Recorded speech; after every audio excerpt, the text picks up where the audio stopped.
สบายดีทุกคนมื้อนี้เฮาก็มาเที่ยวงานวัดเนาะทุกคนเนาะหรือว่างานบุญประจำปีเนาะทุกคนมาเที่ยวงานอยู่วัดลาดประดุกเนาะตอนนี้เฮาก็ได้ขึ้นมาไหว้พระองค์ใหญ่เนาะทุกคนเนาะหรือว่าก่อนเฮาสิมาเที่ยวเฮาก็มาไหว้พระพุทธรูปก่อนเนาะทุกคน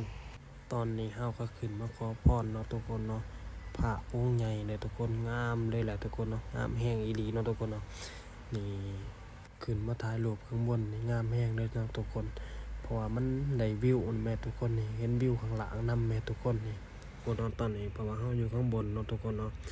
นี่เฮาก็มาไหว้เสร็จเป็นที่เรียบร้อยแล้วเฮาก็ย่างลงมาข้างล่างบัดนี้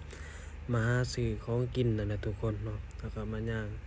ก็มีหลายเลยแหละของกินนี่ก็ลูกชิ้นเนาะทุกคนเนาะไม้ละ10 บาทแม่ทุกคนเรียนกันหลายแม่ทุกคนโอ้เต็มหรือว่าสิเป็นเส้นไหมเนาะทุกคนไหมที่เขาขายนี่เนาะทุกคนนี่อันนี้ก็ไข่นกกระทะเนาะทุกคนนี่ก็จะไปเสียบเป็นไหมอันนี้ก็ปากเป็ดเนาะทุกคนไหมปากละ10 บาทเนาะอันนี้ก็ไข่ทรงเครื่องแล้วก็มีข้าวจีน้ำทุกคนแซ่บด้วยแหละข้าวจีโหมันซื้อมา